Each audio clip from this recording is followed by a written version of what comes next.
Oh, I'm sorry. I didn't realize. No, it's okay. You can. I didn't say that we were about to start. I'm so sorry. That's I wasn't not, looking. Sorry for the false start. He wanted the cold open. That's okay. I can't get every cold open. I'll get every other cold open. Sorry. Jake, say what you were gonna say. I was making a meme, so I wasn't looking at the screen. Awful start for the show this week. That's okay. Yeah.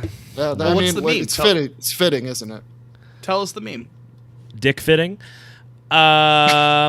It's It's in Fever Pitch, when he's like, "Careful, kid, they'll break your heart." Break your hat is actually how it's pronounced. I made that, and I said, "Careful, kid, you'll fall for it again."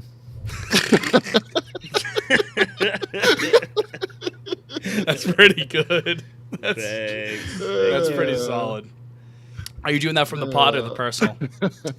I think I'm doing it from the personal. I fear I think I'm leaning hard into fell for it again. There are times where I'm like, no, I'll sacrifice this one for the pod. I think this is good. I think this is going to pop off for the pod account. But then there are times I'm like, no, I'm going to be a little selfish. This is going from @FitzyMoPena. This is the personal. Yeah. Liam, what's your thought process? I usually, if I feel like I'm tweeting too much from the personal, that's when I'll switch over. And I feel like I've oversaturated my own timeline. That's when the pod tweets start flying. Yeah, that's fair enough. But yeah, just a rusty start here on this episode of Pod on Lansdowne. I am Heathcliff Slocum, aka. It's our second half too. We're in a second half swoon, just as the big club. That's Sydney Sweeney, aka Liam, who his camera flashed for a hot second. Explain that, Liam.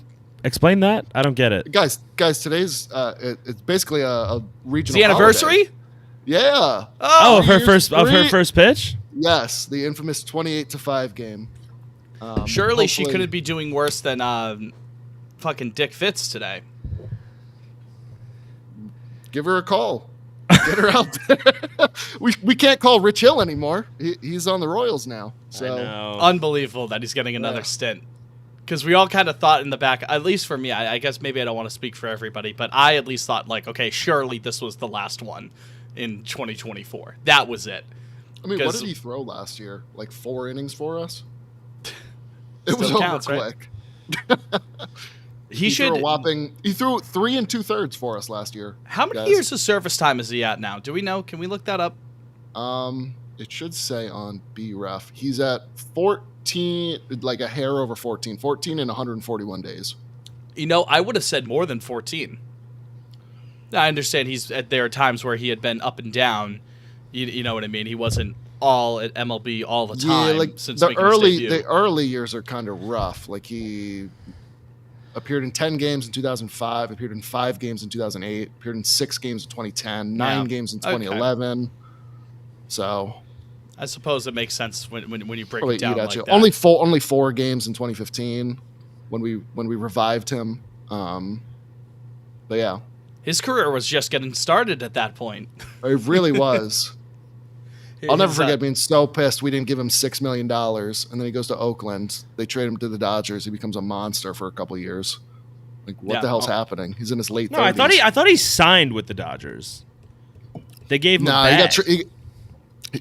I do think he signed an extension after the fact. Like, I think his deal with Oakland was for 1 year, and then he got like a 3-year contract with the Dodgers. You're right. That's right, Liam. Yeah. I'm looking. Liam, I have it in front of me right here. I'm just telling you what I'm saying. Telling you what I know. Hey, we got a new Smiling Friends clip today. Yeah, season Pim and 3. His eyes. Pim got eye surgery. One of us should get eye surgery. That'd be a fun bit to do. Well, they said back in season 1 that he does have to get his eyes checked. So that's true. Maybe I'll just gouge my eyes out, and I won't have to watch this fucking baseball team anymore. That person being Felford Again Award recipient, a.k.a. Jake. We're glad you could join us on this edition of Pod on Lansdowne. YouTube.com/@PodOnLansdowne if you want to join the YouTube chat next time around. We've got Chrissy in the chat as always. Shout out Nick. Shout out Zach. Gang's all here right now. The gang is all here. And we are here at the start of the second half of the 2025 season. Red Sox drop a series 2 out of 3 at Wrigleyville against the Chicago Cubs. We'll talk about Jake's trip over to the north side of Chicago later on in the episode, because I'm always curious to hear what people think about Wrigley, considering that it's an absolute gem of a park.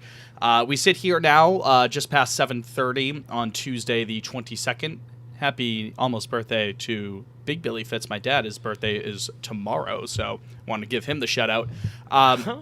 We run the risk of dropping another series to the Philadelphia Phillies. And speaking of dads, Jake, your dad texted you before we went on the air.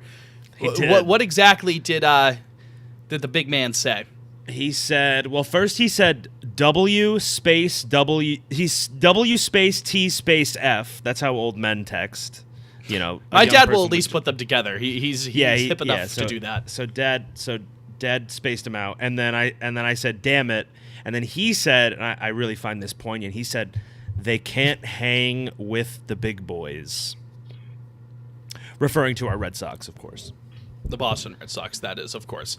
So I guess we could start there. Now, listen, baseball, anything can happen. Maybe they can turn it around today. Not likely, I would say. We're in the middle of this very tough stretch right out of the All-Star break. I feel like generally people felt pretty good coming out of the Wrigley series, even after losing it. Like, there are times where we had won a series, but we still kind of felt shitty after a Sunday loss, or, the finale loss. Well, I think, may I speak on this? I was in the building. After the Wrigley? Yeah, so go ahead. Yeah. So, the Cubs are literally the best team in baseball. Like, they're not even the best team in their own division right now, standings-wise, but... Oh, did they lose yesterday? They did. The Brewers, as of this morning, all right. were. Well, the Cubs are like first in run differential, first in runs scored, first in something else. It was up. They were showing it at Wrigley. Cubs look really good. Evidently, they're second now, so sorry about that. But or second in the division. I think they're first in still all those stats. And it's like, Saturday, Imanaga shoved. He was incredible. That's an ace, One that got away. Another one that got away. Yeah. Friday. I don't even remember Friday's game. What happened in Friday's game? Friday was the Giolito gave up the 3-run bomb in the first. Oh yeah, that was really it. 4-1 final. No, that was kind of all the action. So it's like Wrigley was like one game where you didn't play great, you lost. One game where an ace shut you down, that happens, and then one game where you won, and it's like, all right, against the second best team in baseball. They were second best first team in the National League Central. They were first at the time. You'll take that. Like, that's not. I mean, would prefer to win the series, of course, but I didn't think it was like nauseating or whatever. Fast forward 2 more nights as we sit here in the bottom of the third against Game 2 against the Phillies, and so far this has been nauseating. This is like worst case scenario, I would say. What's happening right now? Buehler actually gives you something last night. You get 2 off Wheeler, knock him out in 6, which is rare, and then that's it. More than 2. And then you lose. Completely honest, definitely should have been more than 2. Yeah, and then right now you're down 4-0 in the third, and they have nothing. We have no base runners so far, so that's cool too. I'm scared, guys. I'm gonna lay it on the line. I'm scared. I'm nervous. Liam. Listen. Coming into this 9-game stretch, if they go 4-5 or 5-4, something to that effect, I still 5-4. Look at this dreamer. No, 5-4. Well, right now we could be we might have to win 4 straight after tonight, but to pull that off. But no, like at the start of the second half, I said to myself, like, this is man or mouse time for the 2025 Boston Red Sox. And to Jake's point, I was comfortable, just winning 1 game in Chicago, because it wasn't a heinous performance by any means. You got to tip your cap, but after last night in Philly and the start in Philly right now that is unfolding, I don't feel great, but I think we can still come out of this stretch something along the lines of 4-5. If it's 3-6, I won't be pleased, because you still then have Minnesota, and then you still have Houston twice after over the Dodgers series. Yeah, so that makes me nervous. The fact that more good teams are coming, like, it's not just the NL juggernauts through the weekend. But I also can't say to myself, like, this team just won 10 straight games. I know 6 of which were against lesser than impressive competition. But bad teams don't just luck into a 10-game win streak. I can't convince myself of that. So didn't the Twins win 10 games in a row this year? I think they did, but what? They're I don't know. Well, that's maybe not they're a couple under. Yeah. They're not. I'll play a little devil's advocate bad. here. They're not. I wouldn't say the Twins are a bad team, so to speak. It's not like the Nationals or the Rockies are out here ripping off 10-game win streaks.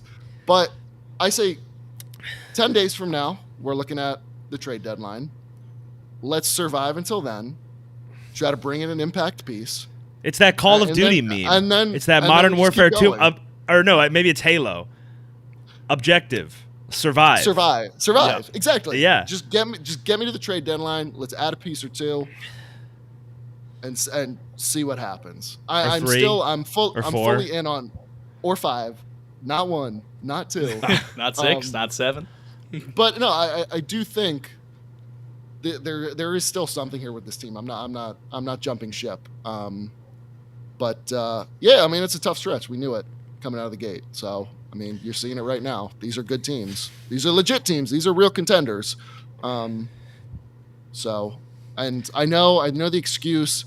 If we do go 3-6 over this stretch, or 2-7 or something, it's going to be, we're a young team. We're still learning. That I can't accept. That I will not accept. We're not that young. We have a lot of young guys, but we're not that young. Like, there's a lot of old guys too.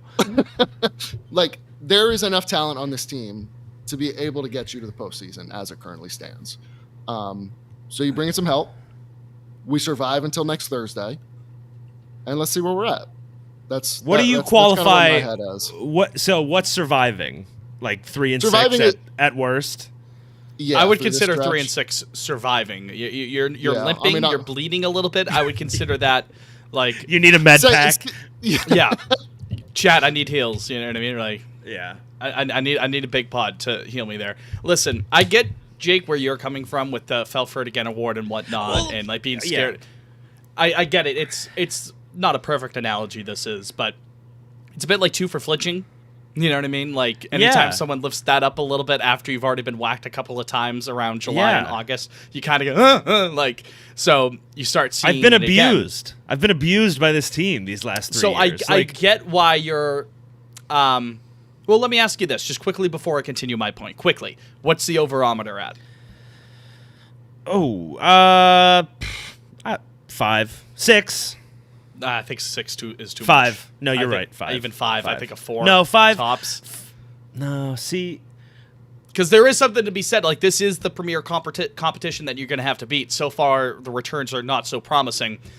I will say it's hard for me to get so completely worked up about these losses when, like we had mentioned, I mean, the flip side of it, it's like, well, shit, these should have been winnable games. Monday should have been a winnable game. But it's not like you're just getting completely played off the field, save for tonight. Now, granted, if that changes, then you could be a little bit more nervous. I would understand that. But, again, to Liam's point, this isn't good enough of a team to go on stretches like we have seen. Bad teams, for the most part, I would agree with Liam, don't go on those 10-game win streaks. I think if you could salvage a game here, as Ref Snyder hits a home run, so back in it. Come on now. Chris Paul meme. Christian Vasquez. I'm just playing. It's just 3 runs. I will say, silver lining, fellas. I'm looking at the Dodgers right now. They are 3-10 over their last. That was what I was going to bring. No, they're hurting, but they're not playing. Devil's advocate. I'll play a little DA once again. The fighting Shohei Ohtani's right now. We could be their Get Right series, which is spooky. We could be anyone's. I mean, what if anything, Jake? What if a bomb fell on your head right now? What if a bomb dropped on your head? It's crazy. It's crazy. His like New York accent comes out in that clip.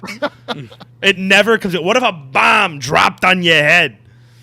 If you take one in Philly here before you head back home, and then you give the Dodgers a series, I feel a little bit better. I say to myself, okay, maybe it should have been better than something like a 3-6 or a 4-5, but I think you could escape with that, considering that, again, put $1 in the American League isn't as good jar. The American League isn't as good jar. someone asked earlier, who was it? It was K-Bird in the chat. Should they add at the deadline if hashtag she is back? I think so. I think so because again, so this is so funny. I literally just an hour ago watched a Jolly Olive, shout out Jolly, friend of the show. Not really, maybe, I don't know. I've DM'd him one a couple day. times. Yeah, maybe. He cool. Yeah, he seems cool. He likes our tweets. I sometimes. DM'd Michaela Maroney back in the day in like 2015 or something like that. Whoa, Fitz Okay, don't hurt him, Fitz. Hold on, his pen game is this fire, right? Michaela Maroney, friend of the program. We love Michaela Maroney. We love the 2012 Fierce 5. It's Fab 5, I think. 2012 was the Fierce 5. What was Fab? 2016? Maybe 08. Okay. 16 was the final 5. Oh, Sean Johnson. Yes. Remember Nazi the Lucan. VeggieTales commercial? Shoot always. Sean Johnson, I'm here with the VeggieTales. No. Okay. I don't. Anyway, Sean Jolly Olive. I just watched this Jolly Olive video, and it was about bad trade deadline trades or lose trade deadline trades. But funny enough, in that video he talks about the 2015 Toronto Blue Jays, who were exactly 500 on deadline day. They added Troy Tulowitzki, but also David Price, who helped them win the division. And, it ended poorly for them, but goes to show that you can turn a meddling team into a damn good team with a good deadline. He was a beast. Quick tangent. Price in 2015. Oh, yeah, he was Jays, fucking nails for them. Special. Yeah. Joe Ryan, come on down. Joe Ryan, this could be you. This could be you, Joe Ryan. Joe Ryan could hold all the cards in a couple of years. He could. Yes, he could. You never know. But again, this is a team, and I do agree with Mr. Fantasy. This team, as it stands right now, I do think is good enough to make it to the playoffs. I don't think they're a lock to make the playoffs, but I think they're absolutely good enough. If you could supplement that with some veteran presence, another starter that you need, something to plug in at first base, because as much as we love Abraham Toro, him being the father that stepped up, as of late, sun's getting low. Sun's getting real low. You can only ask the guy to do so much, and this is not so much of a critique of him, because it's been a valiant enough of an effort to step in at first base given the situation. Jamie in the chat going, there's like 3 sellers and 1 million buyers. I just don't see how they can make more than one real trade. Jake has made that point before, Jamie, that it is a seller's market this during the trade deadline nowadays. Yeah, it's fucking Jake? stupid. But the trade deadline needs to be like 2 weeks later than it is. But I digress. It's not. So You've turned me on that point. I think I agree with you. They're gonna have to make it work when it is. There's not really. I guess because what's the alternative, right? It's that not make a trade.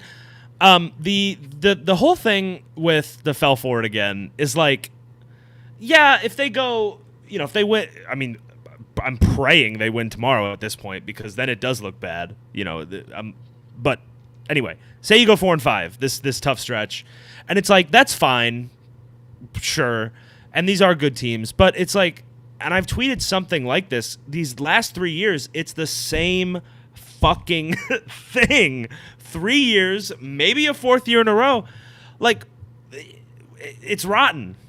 Something's rotten. You don't just shit out like that. It's not a coincidence. I don't know.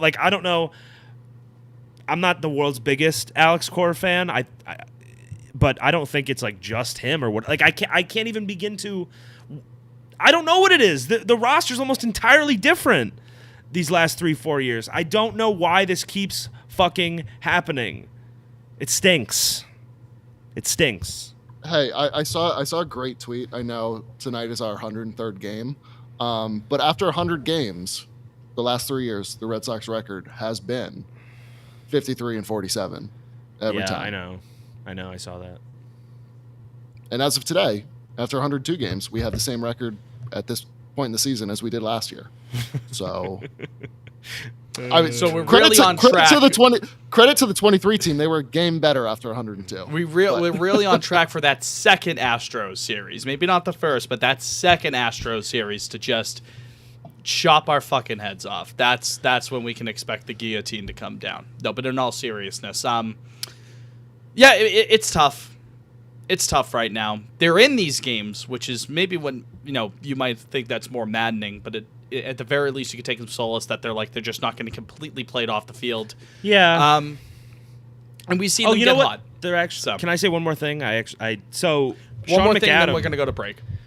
So I think the main reason I'm scared also is that I'm scared that a bad stretch here is going to make, turn into like the buy and sell thing, or at least the not completely buy, whatever, at the deadline. However, Sean McAdam today was saying that ownership and the higher-ups feel that making the playoffs this year is a necessity, which you haven't heard something like that out of those fucking guys in I don't know how long. You haven't heard anything out of those fucking guys. But you know what I mean. Like, when's the last time they sounded like urgent or like they wanted to win? I don't know. So that was interesting today. I don't know if you guys saw that, but I was intrigued by that, to say the least.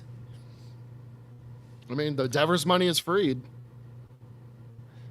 Well, okay. Unless you want, I'm just saying, if you're trying to like add somebody and then re-sign them like a starting pitcher. Sure. This first segment can just be, in the words of one Rocky Balboa from Rocky 3, Jake's entire mood could be summarized as, "What's the truth, damn it?" I'm afraid, all right? You want to hear me say it? You want to break me down? All right, I'm afraid. For the first time in my life, I'm afraid. I am afraid. I am. I mean, I'm still looking at the schedule, and like this gauntlet to me personally is not over until August 15th. No, what do they play the Astros 7 times in a week and a half? After they do the get Dodgers, a little after reprieve the after Dodger that, series, right? They do. No, the end of August is light. Well, yeah. After that, it's Miami, Baltimore. Then you go to New York, then Baltimore again, Pittsburgh, and that wraps up August. The second half of August is where you could series. Right after you. So walk with me here. I know we said we go to break, but like again, try to find the optimist in you and like come on a walk with me. Just don't completely famous last words. I understand what I'm about to say. Just don't torpedo. Don't nosedive. Lick your wounds if you do come out of this stretch against some really top-notch competition. This week leading up into the trade deadline. Lick your wounds a bit, supplement the club. Again, don't go into a complete tailspin. That second half of August is where you have the potential to make up some ground again, and then all bets are off in September. It's fucking go time from there. So, I'm a yearner. I'm a believer here. The pitching matchups are not bad for the Dodgers series. I will say that Ian Brown just put out that it's we have DEI All-Star. Yeah, we're facing Clayton Kershaw Sheehan. Saturday night. Sheehan. I'm going to show my ass here. Who's Sheehan? I don't know who that is. One of their, I forget his name. Another one of their million arms. That's I think he has good stuff. And I'm glad I'm not. Emmett Sheehan. That's right. Emmett Sheehan. Okay, and then DEI Clayton DEI on Saturday. One of their stuff monsters, Emmett Sheehan. I just couldn't remember his first name. Dustin May on Sunday. Who's Dustin May? Sneaky, a bit of a whatever happened there kind of guy. Dustin May. What did he have? Like 2 Tommy Johns or something? Yeah, so I guess that's what happened there. It's always stop and start with him. Yeah, I guess we know what happened there. But those are, those are hittable. Like, I know that we ended up hitting him yesterday, but Wheeler and who's going tonight? Help. Who's pitching for the Phillies tonight? Help. It is. Help. It's Help Sanchez, me. right? Yes, Sanchez. Thank you. Kershaw those are good pitchers. Trump Sox will be must-see TV. Are I got 2 words for you. Kershaw, Trump Sox, must-see TV. Zach, that's right. Zach in the chat said Dustin. Yeah, it was like it was a really bizarre one. Yeah. Pause. Classic baseball. Pause. All right, enough. Easy. we heard you the first time, Jay. Is that a pause? It's a crazy injury, tearing your soft. That's gotta fucking hurt, man. It's like Couldn't that could Oh, is really that it? fucking Is that kill it for you? dick? Victoria's esophagus? They yanking dick. You talk about pause. Sure are. In any event, let's go to break as they're Yeah, throw it pulling to dick break. right now. Fuck it. When we return, fuck with, don't fuck with. Back after this.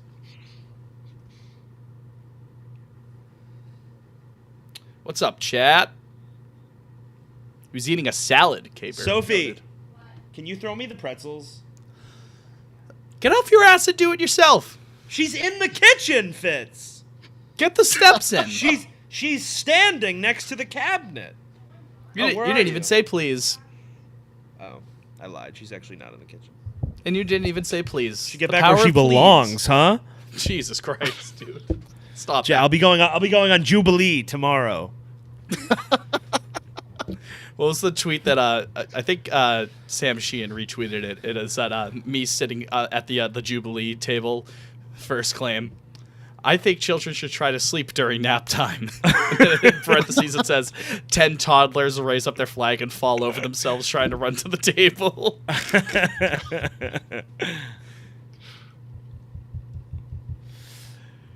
All right, chat, can you do me a favor? Can you let me get a water real quick before we go to the next segment? Is that allowed? You have my approval, Fitz. Thank you. I'll be right back. Trying to stay hydrated, folks.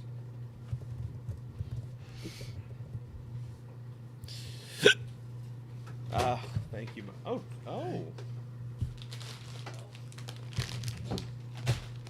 These are my most favorite kind of pretzels. Those are good. That salt.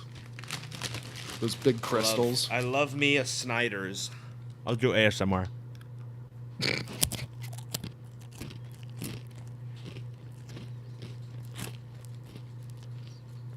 Was that good, Liam? Was that good for you? That was actually pretty good. Okay. You know who should win Comeback Player of the Year? Lindsay Lohan. Why is that? She looked great. She was fucked up for a while. This is true. Got that Disney bag once again. Good for her.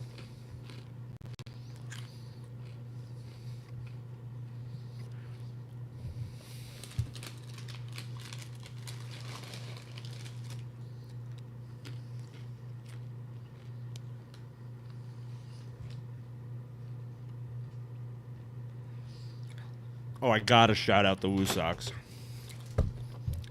Oh yeah. Tom Nice is care done. package. Tom is done. Bonanza is fucking awesome. It's like Mario Odyssey on crack. It's amazing. I love it. I'm about 2/3 through, I think. What the fuck did I miss here? What? Bunch of fishies from Christie. Gamecocks P chart. Oh no, you are a bad guy. Yeah, the P chart. I remember that from a couple of years ago. All right, ready to go, gang?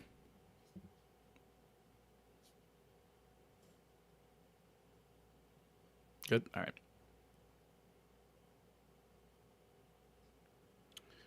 5 seconds.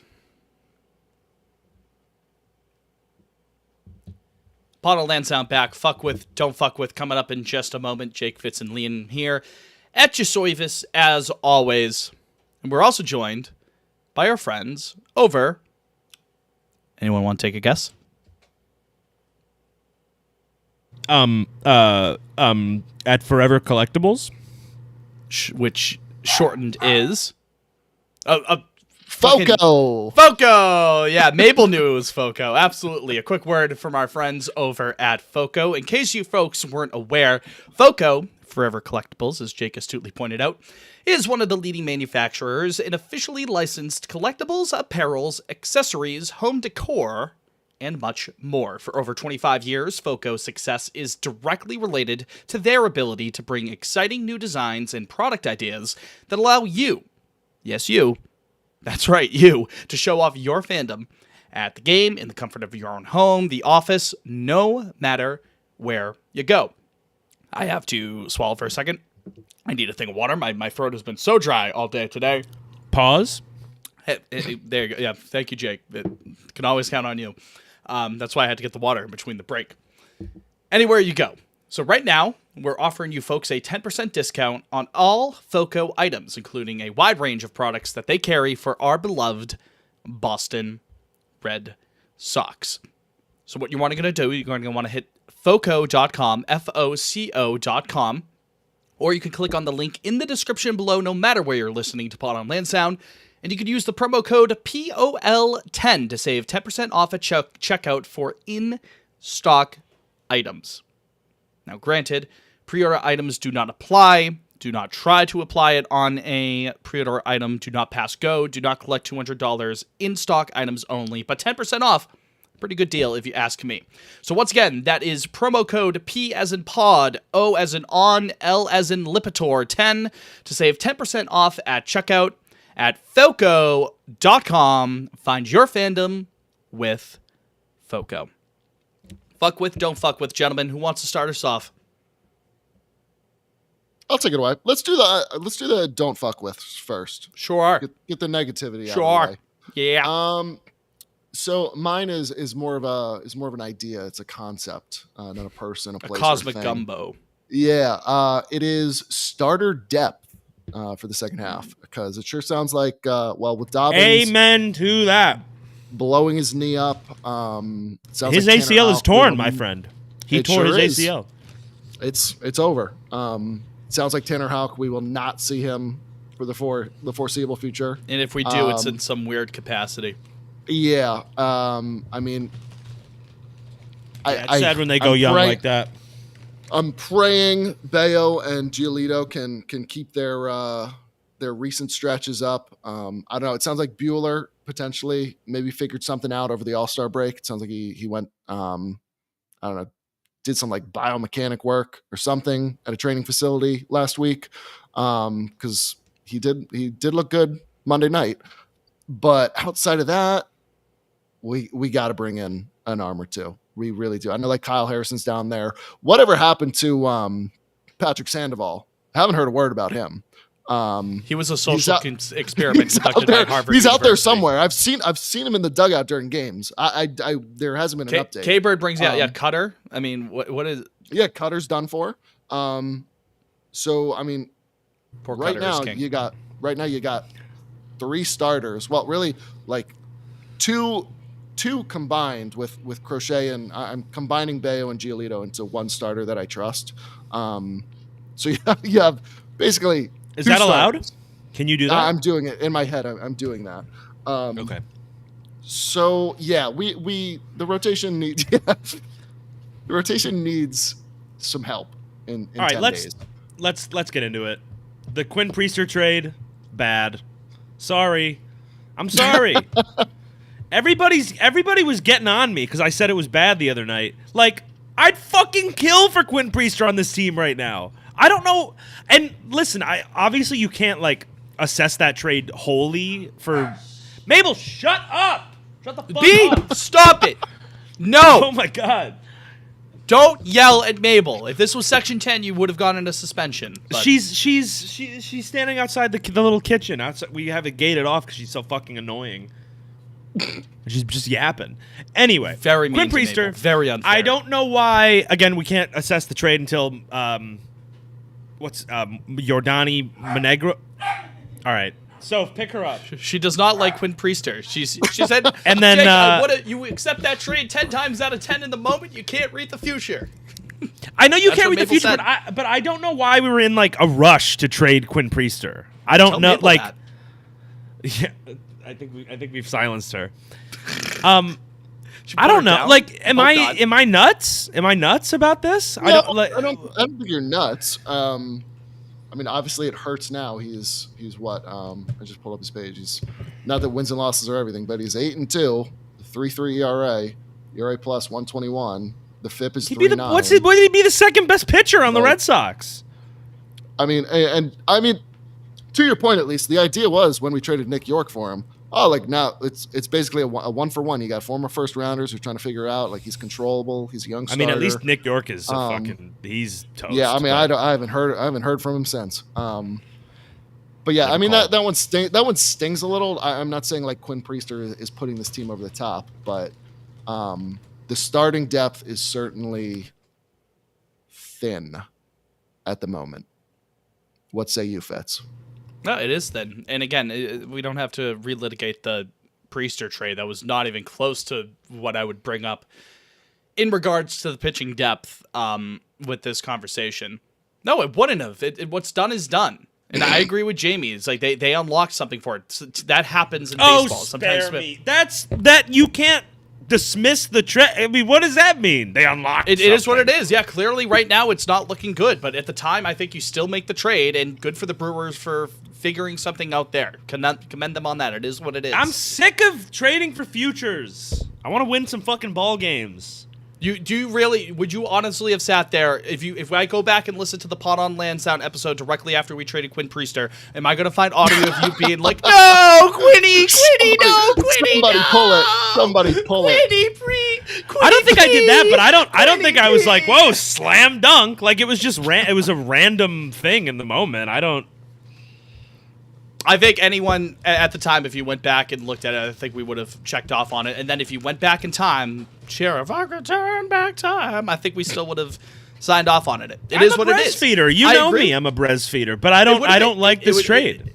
Yeah, maybe it would be nice to have him in the rotation right now. It's just not worth relitigating because it's done. And at the time, it was not seen as like this seismic move, like, oh my God, like we're really mortgaging this part of the rotation. So no, back to my original point, I don't feel the need to relitigate this. That was not going to be a point that I was going to bring up in regards to this. What I was going to say, actually, to your point about enough with the future, I know you love yourself some Password, but whoever it is, whether it's Password or I want him Arias, gone. I'm taking any warm body. Just about anyone within the system for a pitcher that, even if they're not necessarily controllable, if you're confident enough that you can extend them in the winter, and again, playing a dangerous game doing that, but whether it's a Joe Ryan, I know he's not a free agent, but a Joe Ryan or Michael King who will be a free agent, whoever it is, I think that has to be the top of the shopping list. I know I mentioned earlier that, hey, maybe first base has to be something that you address as well. And I get that, and if that's something that they go after at the trade deadline, then that 100% makes sense. But I agree with Liam that not only for the depth of the pitching, but just to add another bit of ceiling to that rotation, because we know that Bayo can be good. We know that Crochet is going to be getting Cy Young Award votes. But just to bump some guys down in the order and then add another bit of quality there in that 2 or that 3 spot, I think that's going to be pretty valuable. And I think that should be top of the list.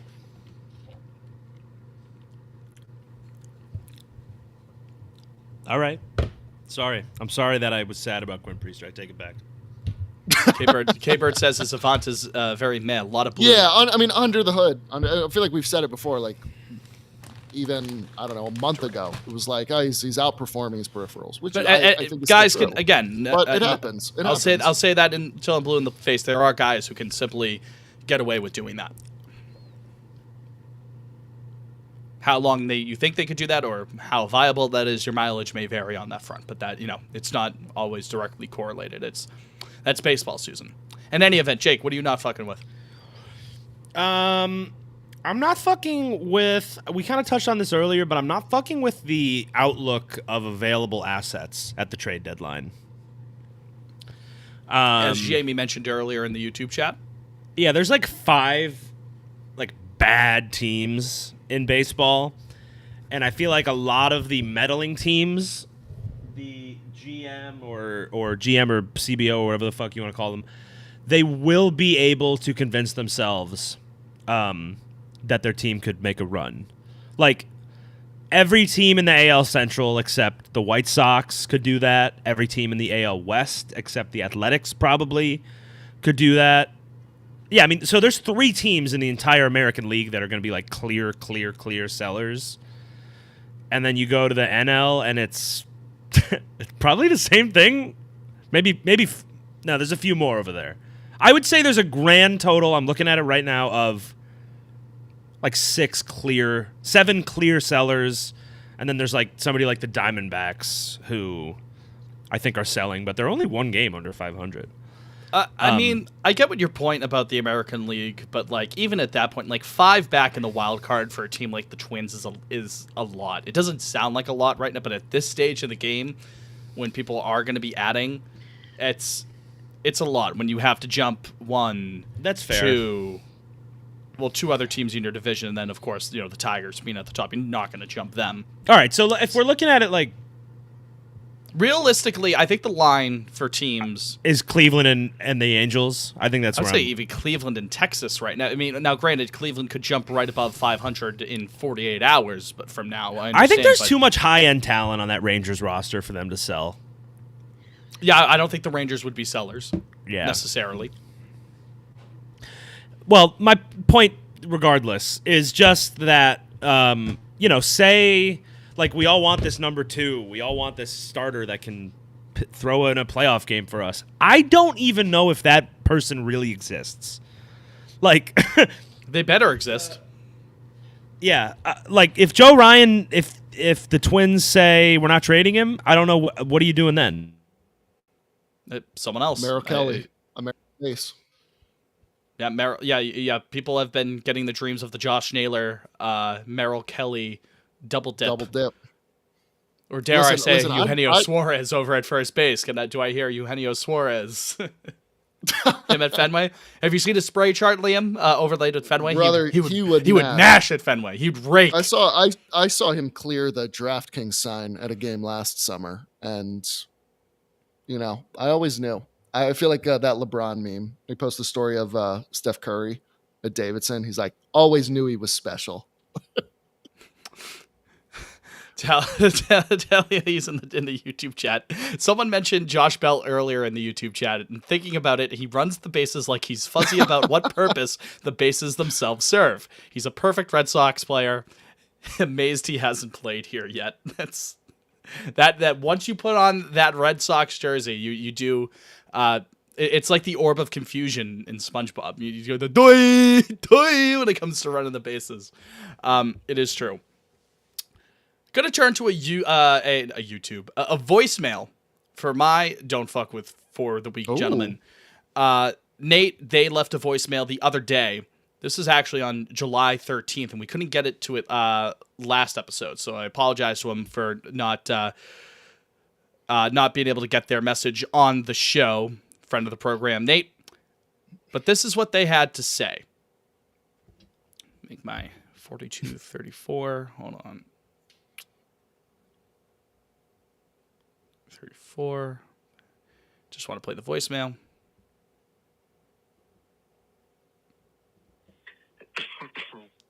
Hey guys, it's Nate. Calling because I'm sitting up late at night, just looking at some stats, just browsing the baseball world, and I need you guys to immediately go Google what Reese McGuire's OPS plus is right now. Oh no! Because it's not what you think it is. And I don't want to just bag on Connor Wong, but like, come on, man. Liam, can you look that up for us just to have it right? I got it. When we're I back. got it. Hold on 1 second. All right, 5 seconds, and then we're back.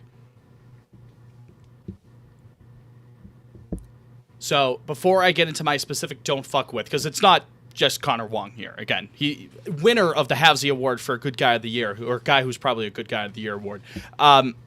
Before we get into that, thank you to Nate for their voicemail. As always, if you want to leave a voicemail for Pod on Lansdowne to be featured on the show, you can dial. Oh my God. I tested you. It's been a little bit. I See if haven't you done it in retained so it. long. 617. I believe in you. 420. Yeah. 2431. Nailed it. 617-420-2431 for any questions, comments, or concerns that you may have that you'd want featured on the program. Now, my Don't Fuck With for the week it's not a huge don't. It's a slap on the wrist, and mainly, it has to. It came to me following Monday night's game in Philly with Narvaez's disaster class behind the dish. It's the catching situation, similar to Liam with your starting pitching situation, Jake with your situation regarding the seller's market or the buyer's market. Mine is the catching situation. Not that I'm out on Carlos Narvaez by any stretch of the imagination. Don't put it in the newspaper that I'm out on Carlos Narvaez. Love Narv. It's excellent. But the defense Monday was a bit shaky. If we're just depending on him to play every single game behind the dish, I don't think that's a wise idea. And then we know out there. And we know about Connor Wong, the only player registered in MLB without an extra base hit, if I'm not mistaken. That's correct. Well, yeah, with over 90 plate appearances. There you go. Yeah, so to register, just to catch on 90 to be specific. And then he of one RBI fame. Again, I don't. It feels cheap just to keep bashing on the guy when he's the backup catcher. But Nate, they made a good point about this because after playing the Cubs, who employ one Reese McGuire, Jake, do you want to guess what his OPS plus is as of right now? I'm gonna guess 120. Oh, let's not give him that much credit. Liam, 110. No, I'm looking at it right now. I'll be honest. I'll preface this with, it doesn't really move me. I'm sorry. It's 91. 91 from a backup catcher right now. You know what I would do to get a 91 OPS plus from the catching position? That's about 100 points higher than Connor. Like, come on, man. Like, Racer164 in the YouTube chat said catchers are the same as goalies. Can't have them out every single game. That is true. So let's get Narv some help. Let's get him some rest. Desperately. We want to make a run of think this people thing. like people that, and Connor, I do feel bad for Connor Wong. Like he's Sure. I mean, he's in his head now, and it's obvious. Like it's bad. But I actually think through all of this, like it's almost undersold a little bit, like how bad he's been. Like it's like having an automatic out there, basically. He's hitting worse than most pitchers hit when pitchers could hit. Yeah. Yeah, that's not good. Can we teach Mike Hampton how to catch? So maybe we should teach one of our extra guys how to catch. We have too many position players, and we've touched on this. Oh, well, get Willier some gear. But also, who is there? What catchers are? I was saying that in February. You all laughed at me. Well, I have to say, you're not laughing now, are you? Like, there was that Christian Vasquez report last week, and I was like, oh, that's fun. I looked, he stinks, too. But, like, still He's miles better than Wong. what Wong... He is better than Connor Wong. Not even just better. Here's what's going to happen. Considerably better. And it's not like Vaz is setting the world on fire. God bless him. My wife's favorite player when he was on the team. Guys, it's going to be the Merrill Kelly, James McCann double dip. Forget the Merrill Kelly, Josh Naylor double dip. James McCann, I mean, he's only played 11 games this year, but last year the OPS plus was 92. The year before it was 79. This year in 11 games it's 205, but that's a real backup catcher if that's what you want. Yeah, I mean, I'm just looking at potential free agents. Wow, that sounds awesome, dude. That sounds sick, that proposal you just threw out. I don't know what more you want from me, though. Like, it's a backup catcher. You're just saying it's not a seller's market. He's trying to give you some ideas here. No, I'm not mad at Liam. I mean, I'm just saying this is what I was talking about. Like, I mean, you're not going to get like that much out there. No, they're not for a backup catcher. Not for anything. I don't know. I like mean, if you don't get Ryan O'Hearn or Naylor, like what other? I don't even know if there's going to be another guy traded like those guys. This is what I'm saying. It's boom or bust. I don't think you can. You got to go get your guys. If someone was throwing out want. Duran for a Tyler Soderstrom. I mean, I trade Duran for a fucking knapsack, dude. Who cares? I'm surprised he wasn't your don't fuck with out of principle. I mean, he's been good the last week, but the whole thing pisses me off. I can't. Rafaela playing second. This guy hitting at the top of my lineup for my favorite baseball team being good pisses me off. No, that doesn't piss me off. I'm saying the fact that they need to facilitate him being mid in the outfield, so that like. All right, let's start fucking with stuff. I'm in a poor mood. I'm in a sour mood. Yeah. Why put that frown upside down, Jake? That's sourpuss.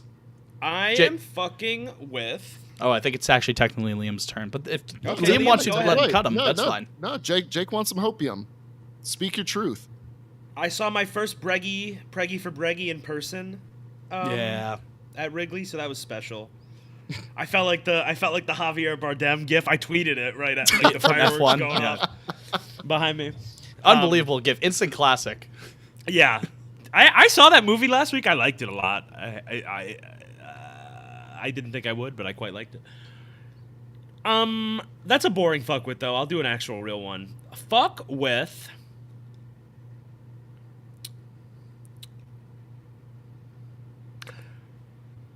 The MLB All-Star Game being the only real All-Star Game anymore that anyone that even sort of anyone cares about, or it's nice. It's nice that we still have that. It's very old school.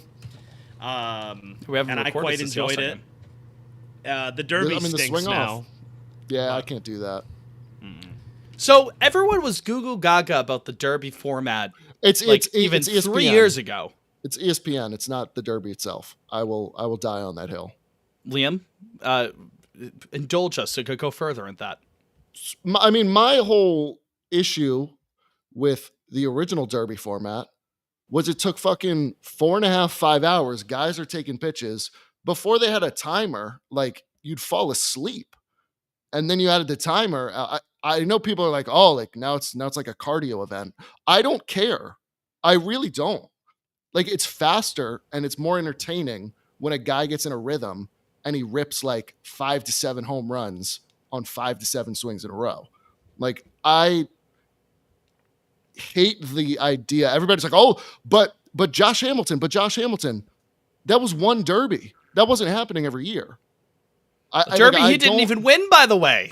Right, exactly. Everyone, Josh Hamilton, first round, 2008. Yeah, I know. He's also a awesome. tremendous piece of shit, and it has nothing to do with his addiction. He's a tremendous piece of shit. Look it up. Look at the home run totals in the Derby prior to 2015. Shout out my man Justin Morneau. Makes me Can want we to just blow give a my quick? brains out. Can we just? I was going to ask you. Do you know who 06 won? 06 MVP. Yeah, just a quick 06 shout out to MVP. Justin Morneau. Thank you, Liam. Continue. But yeah, no, I'm not going back to 10 outs. Like, give me a break. Give me a break with that. I'm not doing People an taking untimed Derby pitches, waiting anymore. for it just to Right. hit into the dirt. Like, it was fine in the swing off, and everyone's like, look how exciting that was. Yeah, because the game was on the line. It was fucking midnight at that point. It was only 3 swings. Right, not you had 3 3 outs. swings. Like, so, yeah. No, I think anyone who wants to go back to the pre-2015 Derby, you have brains for worms or you're 10 years old. Those are my thoughts. Dan? I'd Jake, like your to go spots, back. you sit- I'd like to go back to the 10 out. Derby. Oh, here he goes. Well, there you go. Jake? Why? Fire Tell away. me. I think the timed one is just like far too frantic for it's not. It's completely. It's like upsetting to watch. I find. Well, I do think they have lost in recent years the fact that let the ball land before you're throwing another pitch. I think that part throws off the whole production because ESPN can't track it. You can't see where the ball lands. They're cutting I agree back with to the that. bat. Like the whole production is a disaster right now. I agree with that. And I wouldn't be another opposed. thing. And another thing. The game stars, the bright shining stars of this game we call baseball, cowards. They're cowards for not True. participating. Ooh, I'm Aaron Judge. I hit 60 home runs a year. Ooh, but I don't want to mess up my swing. Fuck you. We're doing LeBron dunk contest discourse Yes! again. Yes, we are. Here we are. But the fucking home run derby is an institution. It's not like the dunk contest is a Yeah, I sideshow. feel like they change that every year, right? You With, know, like, the I scoring mean, and the shit. home run derby. They've been do. doing the home run derby for fucking 60 years or whatever it is. Like, get real. 1999 home run derby. Ken Griffey Jr. Are you kidding me? What do we get now? Junior Caminero is in the home run derby. I mean, like he's like an Uber Jazz like- Chisholm. Jazz Chisholm. The game's gone. The game is gone. Jazz being in the home run derby. I don't want to exaggerate. I was like genuinely upset about it. Like that is so nasty. Jazz Chisholm. I'm fucking with Cutter is King's fun he's been having with Jazz in the home run derby. all the shit he's been talking with that. I think that might be my fuck with for the week. I've enjoyed that very, very much. That and the Coldplay memes have been very funny over the last few days. They've made me chuckle. God. It really has been a long week, huh? It has been. Well, granted, we recorded last Monday, you know? Yeah, that's true. A week ago at this time, I was... Coldplay had not yet come on to the stage yet. I was just finding my seat at this. Were you point sad last you week. weren't at the show? No, because they didn't play Charlie Brown at the show, and Charlie Brown is my favorite okay. Coldplay song. So, no. All right, great. The amount of times I got asked about that, though, like I got asked probably about a dozen times. Like, oh my god, you were that? Was that the show that you're at? No, that was the night before when they had the Savannah Bananas there. Oh, brother. Out know loud. what's, And listen, I liked the Bananas game. I liked did it. too. It was a I good time. believe It was that. great. I would absolutely go again.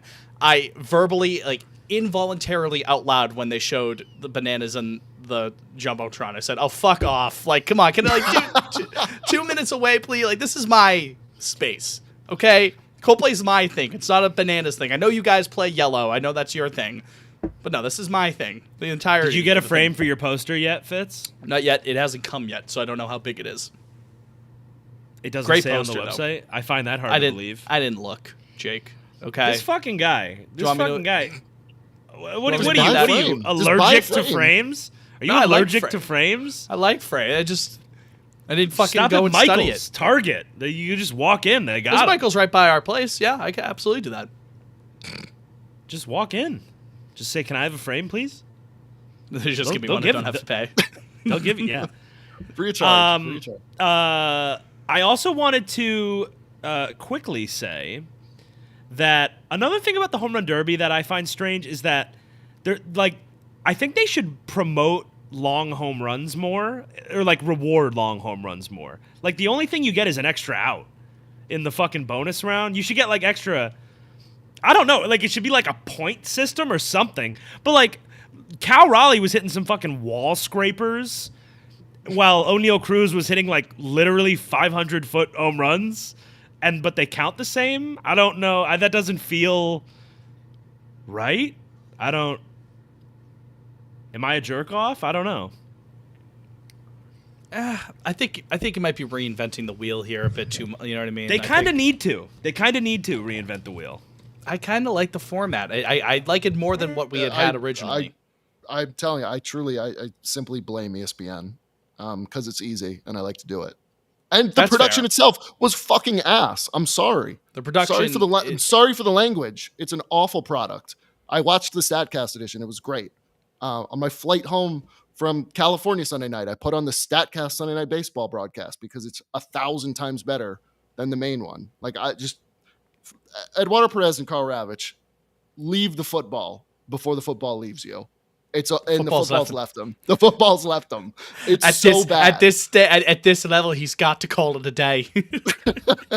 I don't do a good Jamie Carragher. So the Scouse accent's tough.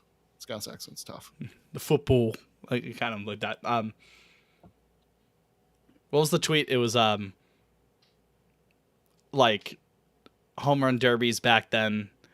Oh, well, this was sent at a 22-degree launch angle and a 97.2 exit velocity for a distance of 412 feet. Home run derby back in the day. Back. The Nerds won that one, unfortunately. I think it's actually bad that they won that one. I like the Nerds. I'm a nerd myself, I might say. But there's something special about just being like, yeah, he hit that far. He hit Statcast that pretty far. production. Statcast production that is followed or it is preceded by Berman saying that one's going to New Hampshire or something. Yeah, no, they got to get better. They got to blow up the whole broadcast crew. Because over Ravitch Bristol. has like 3 factual fuck ups every broadcast. It's I don't think yeah. ESPN has had a good terrible. baseball broadcast since like 2009. Shulman was Yeah, pretty good. I think He was Shulman was fine. fine. Who was his color? Kruk? think I like that's Crucky. right. Yeah, that was all right. Okay, but I think they were a clear and obvious step down from Miller. John 100% Miller. from Miller and Morgan. So Yeah, good. he's my goat. John Miller's my actual goat. That voice is baseball. Is he actually your top baseball commentator? I think so. Yeah. Interesting. I respect that. That I voice, wouldn't man. agree, but I that voice, I can't top it. It's the nostalgia factor for me too. I get that. Baseball as a kid. He's good. I love John Miller. He's great. He's great. And when he called that guy, like he was like, that was the worst base running in the history of the game. That guy, that's my goat. Man. It's so good. Before we go to break, I have to pull it up. Yeah, That's pull that up. unbelievable. Zacho's MVP 05. That was Dwayne Kuiper and Mike Krukow. That Kuiper's awesome. Kuiper's excellent. My top is who did Kuiper do? Giants. Oh, Kuiper he's still the might- deeper voice. Yeah, right. The Giants are fucking loaded. They have Yeah. Is Yeah. John Miller still doing radio for him, right? Yes, he is. And Kuiper Kuiper still TV. might be doing the TV. Yeah. I think He does. is, yeah. He hits it far. He hits it deep. It's a turn. Oh, Yeah. Yeah, they have it made over there, man. oh my God, what was it? The walk off inside the park call, unreal. From Yes. 2 weeks ago. Yeah. So good. Yeah, And a they Fleming have does it, as Jamie They have points such a good. K-Bird, That's you're right, absolutely Adam right. Fleming. K-Bird in the YouTube chat. Again, Yes, bring him youtube.com. home. YouTube.com /@Pod on Lansdowne. ESPN should let Joe Buck call baseball games. That's my goat for baseball. Out of people that I've heard. Like, obviously, you could say, like, Vince Scully or something like that, but I wasn't listening to Vince Scully so consistently over the years. Buck was on all the time, of course. God, you know who I miss? And this is a product of me growing up in the Mid-Atlantic. I miss Gary Thorne so much. Oh, Like it's a shame he got to call It a good is. team for like 2 years. I know. Like post-COVID, I don't know. Goodbye. Home run. I don't know what. What did they he get? did with him. 13 It and was or, like it disappeared. what did he He get? Like got- he got- 14 and 15. That was like the only time he got to call a good team. Yeah, there was like a 4 or 5 year stretch, and then they started they tore it all down, and I don't think he called a game. I don't think he called games during COVID, and then the Orioles completely moved on. I don't know why, but yeah, I miss him. It's probably up He in hits Maine it. somewhere. I love Like who's calling the broadcasters. Little League World Series now? Mike, I'm. our boy Mike. Oh, is it? Is it? Okay. I Yeah. haven't tuned into that in years, but I know Gary All was right, doing well, that. don't be an asshole about it then. So, no, You're I was not just even asking. watching. You're not even No, watching. I was just curious. I was just curious It's fine. because I miss Gary. I want to find him. I don't know where he went. All right, I found John He's Miller. old. Gary's old, is. dude. All right, Yeah. here's John. This is Fitz. Set the stage. Fitz, set the stage. Grace holding on the bag again. So, just so we're all clear, tie game in San Francisco, bottom of the ninth, 1 out, 1-0 count, runner on first, tied at 2, Arizona and San Francisco. Ruben Rivera on base. The pitch. Swinging. There's a shot deep into right center. Racing back to Lucci. Still going back into death valley. It goes right over his glove. He missed it, but Ruben Rivera missed second base. Now he's heading for third, and they're going to throw him out by plenty. But the corner third is back. Now he's heading home. The loose ball in the infield, and he's out by 5 feet at the plate. And that was the worst base running in the history of the game. The game should be over, and Ruben Rivera just did the worst base running you will ever see. Unbelievable. And he's out by 5 feet at the plate. So good. It's so good. Calling it the worst base running in the history of the game immediately good. is that's like some shit I would say. Like Well, on the call. again, for people who haven't seen it, I understand this is an audio podcast. At first, he misses second, goes halfway down to third, stops, turns around, touches second, then runs to third, where the throw absolutely should have hosed him. Throw gets away at third. He then decides it's a good idea to go to home. Throw comes into home. That one does not get past him, and then gets tagged out as John Miller said. I'd also by like to 5 feet. I'd like to put out the call to our beautiful listeners. If you're able to, if you're willing, go look at the video because what Ruben Rivera does around second base is like vital to understanding how insane it all. How he awful it literally is. does like he runs around second base like 2 or 3 times. Like, yeah, it's not even like, oh, he overstepped. No, he completely completely misses it. And he goes back a little and then doesn't and then goes back. Like I don't. It's. So yeah, let me try to let me talk it out loud. If we could see the replay on this fucking FanDuel, my God, like it's a 30-second video and it's at a 15-second ad. There we go, we got it. All right, so goes into Triple's alley, misplayed in right field, like almost like cuts onto like the infield grass at second. Yeah, yeah. And then he like walks to second base to re-tag it, right? Mm-hmm. Completely cuts, stops, does like a little da-da-da-da-da, then tags, still looking, and a light jog. Then he decides to sprint, and the ball gets booted.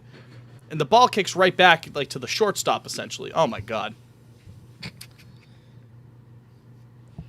Just a disaster class. While we're on the announcer talk. Speaking of base running, real quick, I had a quick tangent. I'm actually finally reading Alex Spear's Homegrown. Great book. That is a book I have actually read. Yeah, I finally actually broke the seal on. I had a large trip to the West Coast over the weekend, and the chapter where they talk about Benintendi, and he lauds his base running abilities, and I go, that's not what I remember. No. If he logs it, he's doing a pretty. That's not what I heard. Thirsty MAOS. I was like, Benny, one of the worst base runners I've ever seen. God bless him. Yeah. I don't know. Maybe it was good in college. It certainly wasn't good once he got here. That's awesome. But I was like, wait a minute. Anywho. Joe Buck, just quick. I was watching. Sometimes when the Red Sox make me really upset, I just put on like Golden Days videos, like 04, 07, 13, whatever. Just like full games that they'll have on YouTube. And I had on the 04 Game 4. And who somebody in the chat just was talking about Buck. Nick Cardillo, shout out.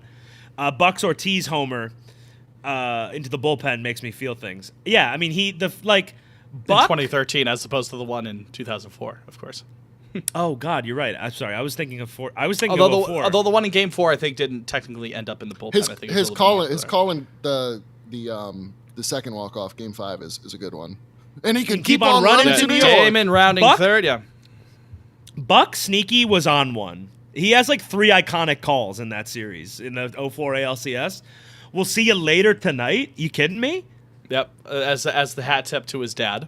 Yep. We'll see you later tonight. He can keep on running to New York. And also, what's great is 4 Days in October just like replays all these calls a million times. I mean, Buck. I mean, we could do like a Buck survive. We just keep naming a Buck call until we're out of one. A Buck Red Sox call, or just I mean, Buck in general. But his 13, the final out call is great. It hasn't happened at Fenway Park. No, Fenway Park for 95 years. He gone in 18 or no, he was there. Red Sox win the World Series. Yeah, I think that's his weakest of the 4. Yeah. But also, I get it, because, they should have won the World Series. Yeah. He's like, ho-hum. Yeah. And the best team in baseball wins it all in 2018. Yeah, I used to dislike the 07 call, but I think it's grown on me. It's simple. Game I over, think it's cool. Series over, and the Red Sox are world champs again. I mean, it's got to be hard to get jacked up for a sweep, right? Like, it's yeah. I mean, I don't know. I don't know how they much don't have an 86-year curse hanging over. Yeah, their like heads it was the fourth ring second ring in 4 years, and I like it because it's like, oh, the Sox are good now. Like, oh, this team can win things. Like, things have changed. Yeah. Jamie, good point. People Ishikawa, Travis Ishikawa, homer. Yeah. Giants won the pennant. Yep. I like when he did the callbacks. The presence of mind. When Randy Moss mooned everybody, that might be his best call. That is the most disgusting act by Randy Moss. Yeah. Why was he so upset? He was kind of a dweeb at the time. I think he apologized. He was like, yeah, I kind of overreacted. He's cool now. Nothing hurt more than a shotgun blast to the chest, or like a shotgun blast to the chest, I should say, more than you're in a big moment and someone just hits a piss missile and Buck does that is driven. Like that's hit well. That's hit into the corner. That's hit well. I know the Victorino grand slam. That's that's hit well. That one's great. I'm trying to think of like the most devastating. That's kind of an interesting thing about like being a 21st century Red Sox fan is there's not a lot of like heartbreaking losses. Like they're either good or they're not. Like you get what I'm saying? Like No, I know, like in terms of like like postseason. 08 Game 7 is probably the only like bad loss I've experienced in the playoffs as a Red Sox. Like 16, 17. I mean, those teams just 03 got Game pooped 7, out. then that was immediately wiped away, you know. Sure. But I'm like, you know, they either win the World Series or they're out in like the first round. They get swept. They don't. It's never. Yeah. It's never like they go far and then lose. 21 was a remember any low, calls slow, in- long, slow, painful death. You know? Yeah, that was just 3 shitty days in a row. That's the sequel to 4 Days in October. 3 shitty days in October. From the director that brought you 4 Days in October. I'm glad that we've just gone off on this tangent because This is a good tangent. This game Still stinks. 4-1. They're They've gonna got get 2 mad. base at us. runners. Oh well, no, they're not because Ref Snyder hit a home run. And Bregman has the I only. thought Maddox was just a complete game under 100 pitches. I thought it was a shutout. It's got to be a shutout. It's right? got to be a shutout? Okay, good I to know. think so. Or, yeah, I guess that makes sense. So, got that going first, which is nice. What's your all-time favorite baseball call ever? You got one? Huh. Oh, That's really good. fuck. I mean, it's back to Folk. It has to be, right? Now, I mean, Yes. like if I'm being selfish, yeah, it's that one. But like if You- I'm you thinking, asked for if, my if I'm thinking in terms of, like unbiased, So then you're like the best, you know? I mean, it's got. and there's a it's gonna deep be and there's a deep drive to left field. that's Deanos. How have we been talking about announcers and I haven't know. even come I across haven't that haven't yet? brought up the Brenneman. Damn, I'd have to. Is OB's Rafaela walk-off? Does that count? That's recency Finnegan's bias. Rainbow. I was gonna say Finnegan's Rainbow. Took the words out of my mouth. There's Finnegan's Rainbow. Oh, you know what's Nick a really great Markakis one? takes strike Thanks, one. strike one. Matty V's. The Do Nick I says hear it. number 8?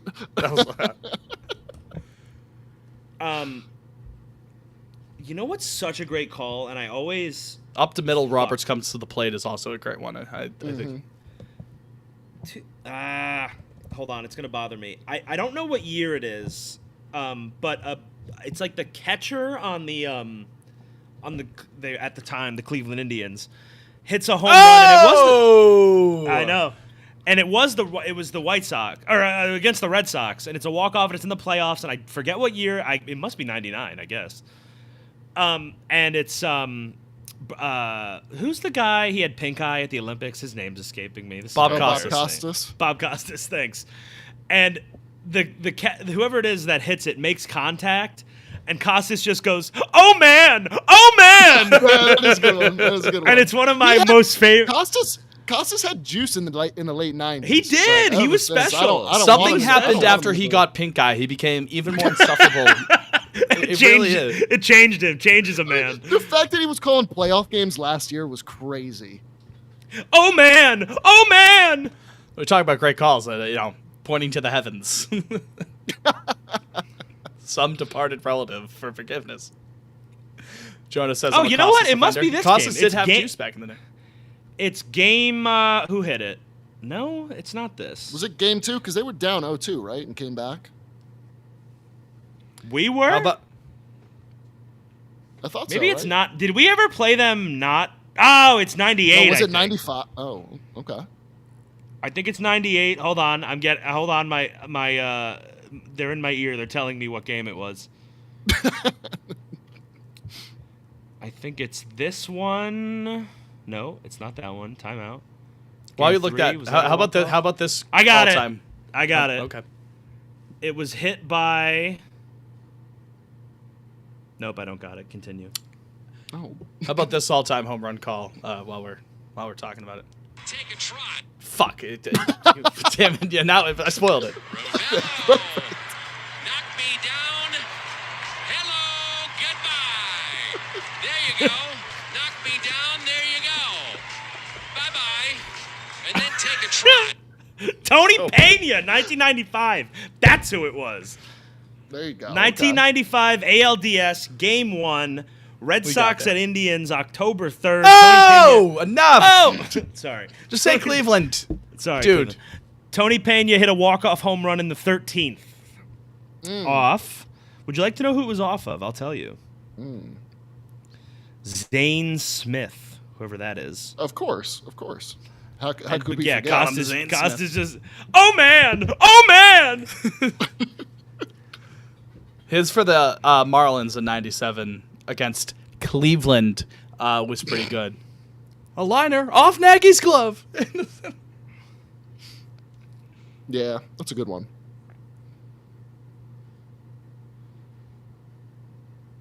'11 Cardinals for Buck. What a team! What a ride. Joe Davis is good though. I don't want to poo-poo Davis is my very man good. Joe. No, Yeah. Joe Davis is great.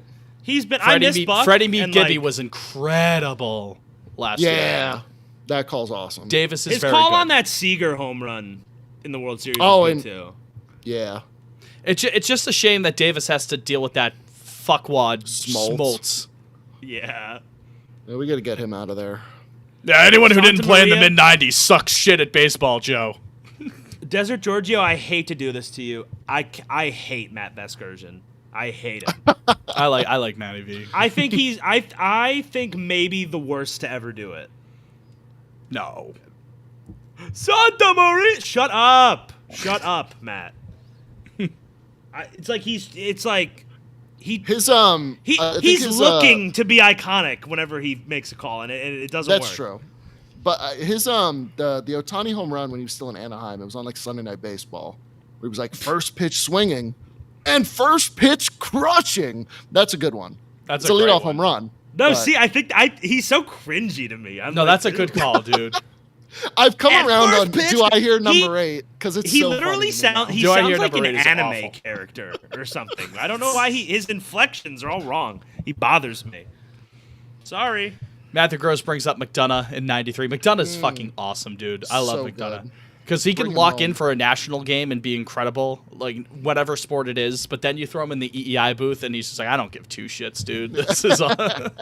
Should we do a live scoreboard watch? Then we can assess the big picture. of the Red Sox. They're gonna lose. That's the Well, assessment. the Yankees are beating the Blue Jays, so we don't like that. The Rays are beating the White Sox. We don't like that either. And that's all we have. for tonight. Ray Hudson from Jonah T. Liam, you'll appreciate the Ray Hudson shutout. Oh my god, magisterial! The footballing gods are stroking their gray beards, looking down on Real Madrid and saying, "Vámonos, muchachos!" Is he still calling games? I think so. I don't think he I've does. I heard think he his- does I stuff for haven't the heard his voice in a Champions long League for time. CBS. Braver than a bullfighter with no knickers on. Oh man, shout out Ray Hudson. Want to go to break? Yeah, I guess. Sure, let's do it. I gotta put broadcaster talk in the notes here. I gotta find out what time that is at because that was a pretty good conversation about broadcasters. But third and final segment coming up on Pod on Lansdowne. We'll be back after this.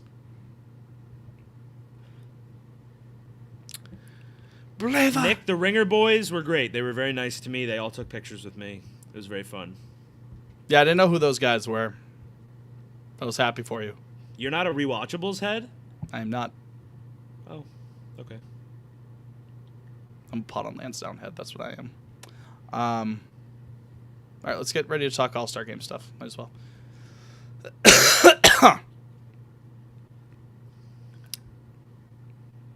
5 seconds.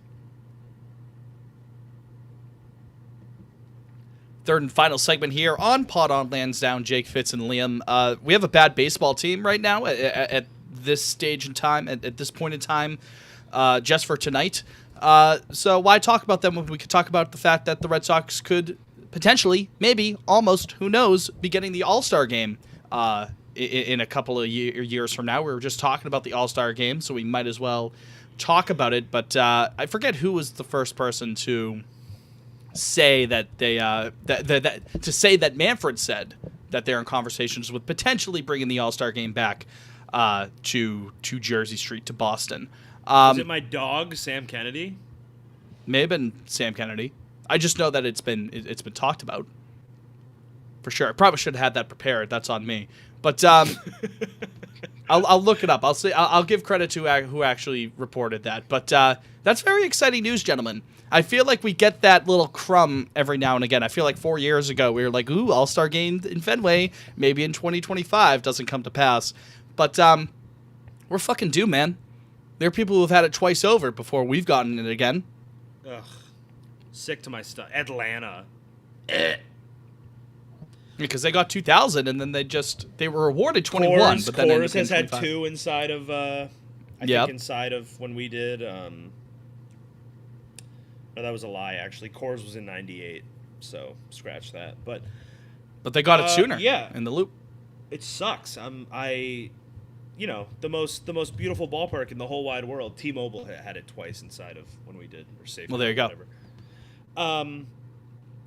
28 or 29. It's got to be one of them. I would think. Like, I don't know who else you could even.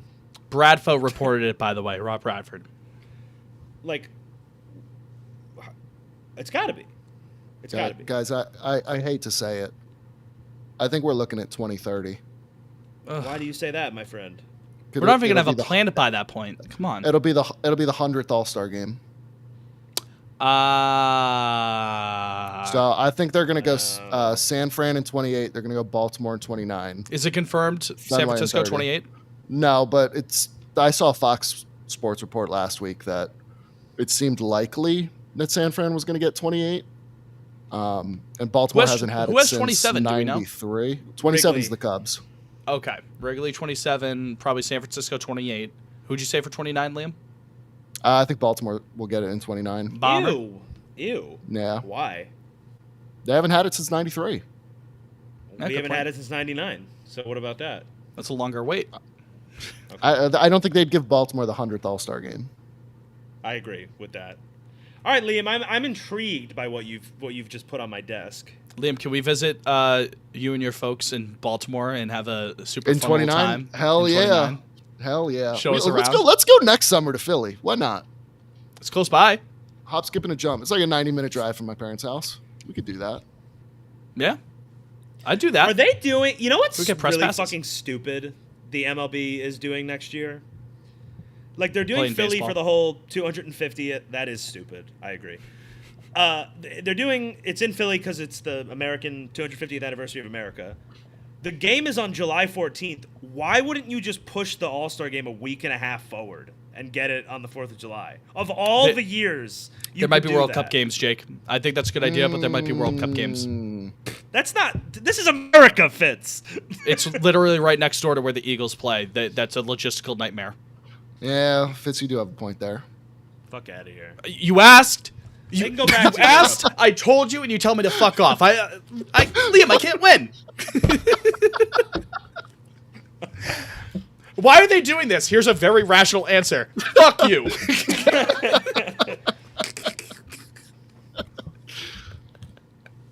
I'm just saying. Also, they played on Tuesdays, and I think the 4th next year is on a Saturday. How do you know that? Because this year was a Friday. Jumps forward a day in the calendar. Oh. Fuck off for your other rational answer, Fitz. God damn Truth it. nuke. Truth nuke. The Rock. Boom. Shit, I would do the All-Star game next year. That would be fun. Or even just like the Derby. I'd fucking do that. No, I want to go to the game. I've been to the game twice, and I've never been interested in going to the All-Star Derby. games did you I'm go sorry. to? You been to the game? I went to 13 and 18. Oh, damn.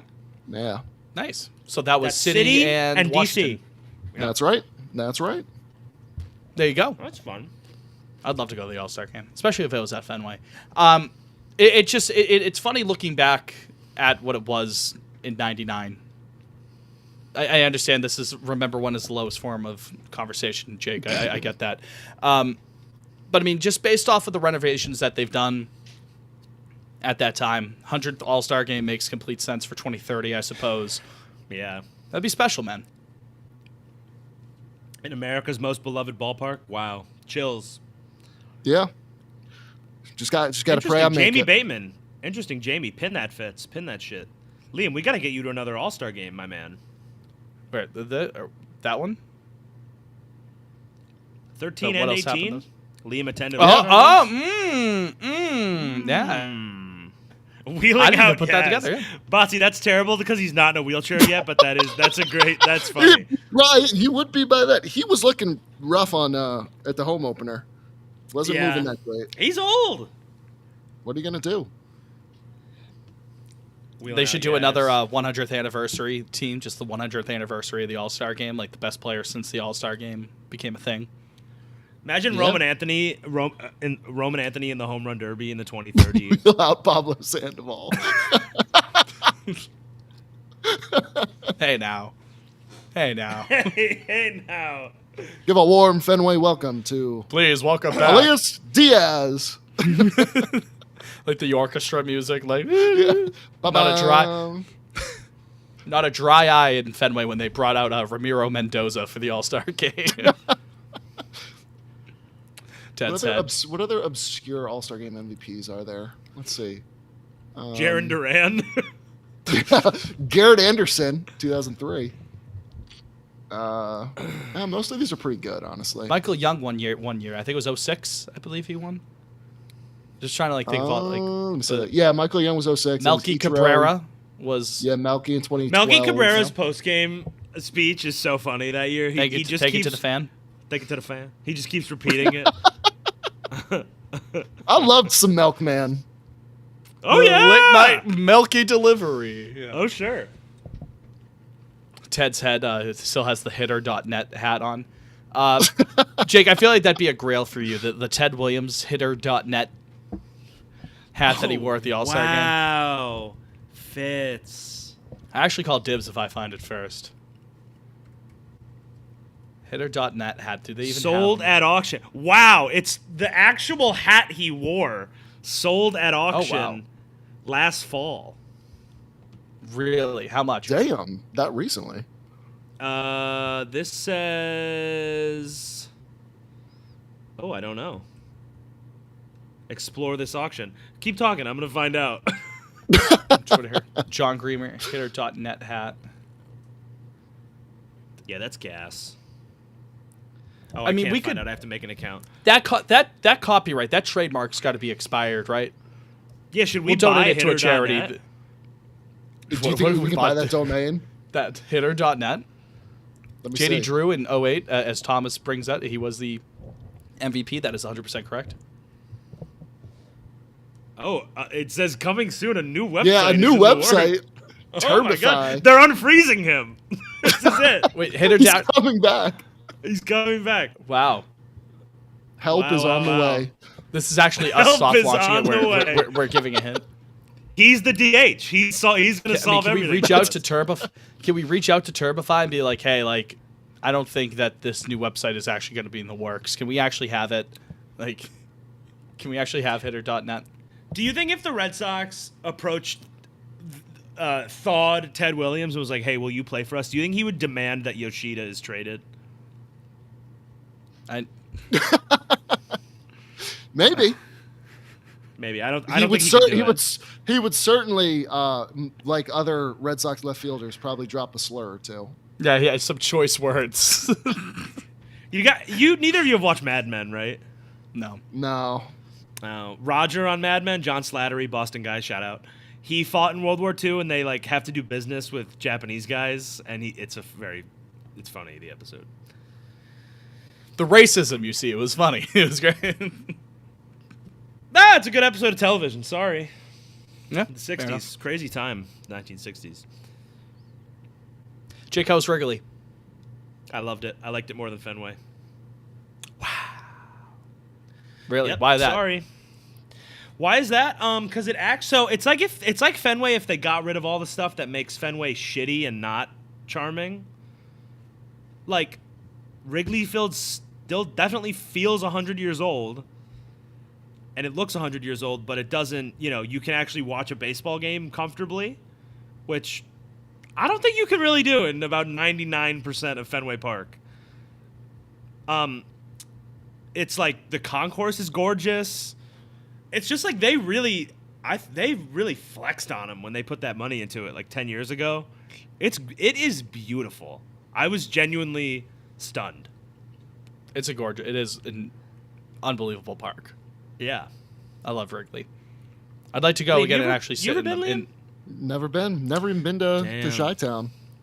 Damn. Chicago's a great city, man. Yeah, it is. I'll bring it up every time. Let's go. We'll do Philly next year. We'll do Chicago the year after that. You do not have to twist my arm to get me to Chicago. Well, who has it in 28? Did I say? Well, we can skip San Fran, but then we'll do Boston. Oh, right. We don't know. Yeah, we don't want to go out to the West Coast during the Olympics. I'm sorry. Wrigley. Speak for yourself. I definitely want to go to the fucking Olympics. Are you kidding me? Bucket list for me. Bucket list. I want to go. I want to go to the Olympiad. Not in LA. Maybe Nasty not in LA. Place. Nasty. Place. What? You're not a fan of the Tesla? You don't want to go to the Jake? Yeah. The Tesla. You just don't want to go to the Tesla. I love Tesla. Yeah, Tesla. Is everything computer at the Tesla diner? Has to be. Gotta be right. Gotta be. It's probably gonna be the worst burger you've ever had in your entire. Yeah, Elon Musk tell me, all American food like fries and burger. Well, yeah, it's gonna be fucking swill. Served in a fucking. I tweeted this once. I stand by it. Cybertruck. I'm xenophobic, but only about Elon Musk. Go back to South Africa. Who does he think he is? You see, they serve epic bacon at the. No fucking. Do they call it epic bacon? It says epic bacon on the menu. I swear to God. Brother, Reddit is down the hall. He is Reddit. It's kind of funny that they call it epic bacon. Oh, like Fitz. Like laughing at them, but like it's like of course they fucking named it epic bacon. Like of fucking course they did. It's funny in that sense. Not funny in the sense that I'm like, this is totally for the win. Like I'm not doing it's like no fucking shit. They called it epic bacon. Down the hall. And to the left. Right. To the left, sorry. Yep. You hit up the Cubby Bear? Did you hit up Murphy's?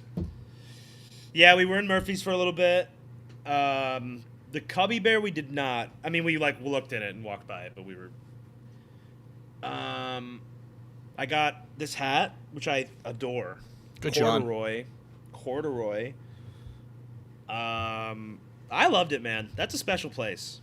I'll go back. I'm gonna go back in 2 years when the Sox play there again. Like it was awesome.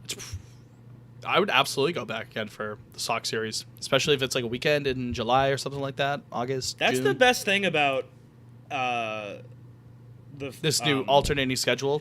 Yeah, you like play you everyone. can go see your team everywhere, and you don't have to wait 6 years or whatever. Like you have a good excuse to go out. You know. Yeah. Like I always cool. wanted like San Diego's high on my list. You know, if I ever want Yeah, I'll tell you what. I was looking at the ballparks that I have and have not been to, and I think I'm like mostly good now. Like I'm not dying. Kaufman, I would like to get to. That's like the last one I think that I really want to go to, and then the rest I'm like, I'll get there.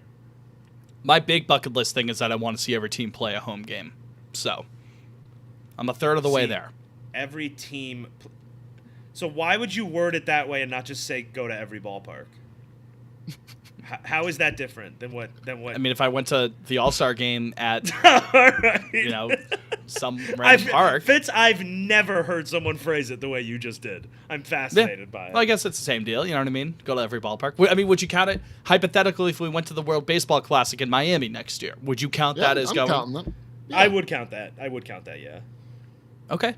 So maybe it's just every ballpark. I don't need to see the Marlins. But the thing is, I've been to a Phillies game, but it was at the old vet when I was a kid. Would you count that? Still counts. Yeah, still counts. Still counts. Very fast. Well, I wouldn't say. Well, no. What are you saying? It counts. I toured Cincinnati's ballpark. Would you count that? No, that doesn't count. No, you got to see a game. You got to see a game. Okay. And what do you mean? What do you mean? Would you count the vet? Like you wouldn't say. Like you saw a Major League Baseball game. You didn't would you go count? To Citizens would you Bank. check the Phillies off the list for that? No. Well, for the way you phrase it, yes, I would.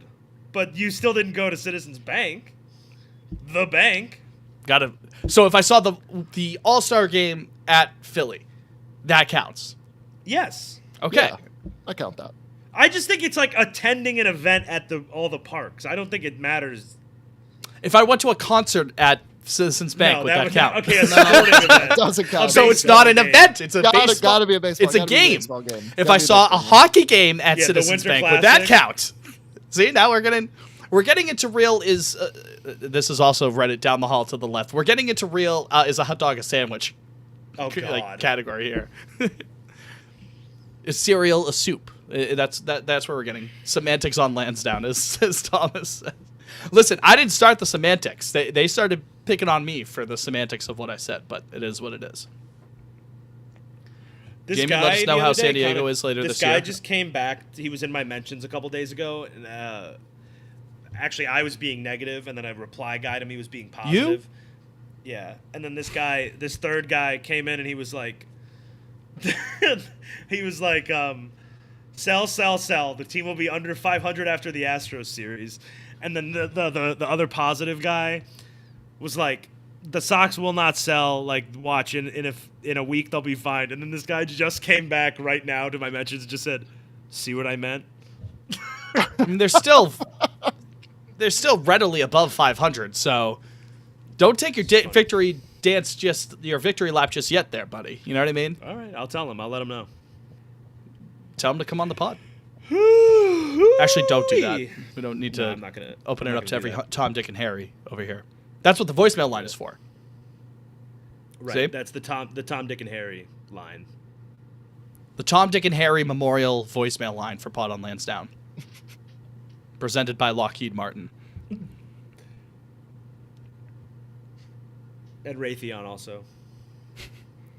Halberd, just get all three. What are all our yeah? Are those the three words? And Palantir. Actually, Oh, never of even heard of course. Palantir. Of course.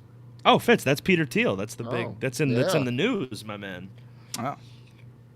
The only news I've been seeing about CEOs and companies has had to do with my buddies Chris, John, Will, and Guy.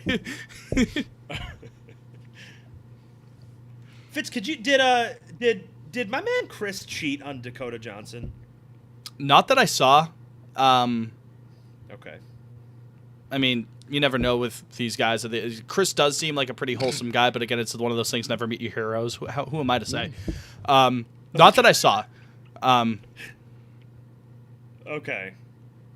All right. I saw some. Perhaps it was hearsay. About I don't know, it, maybe but he did. I don't know. I don't know.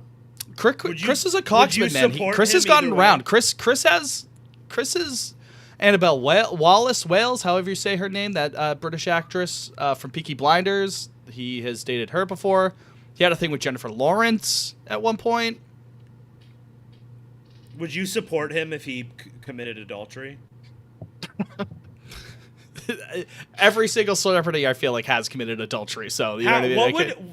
What would Chris Martin have to do for you to be like, the Coldplay? I'm out. I'm That's out. Too much.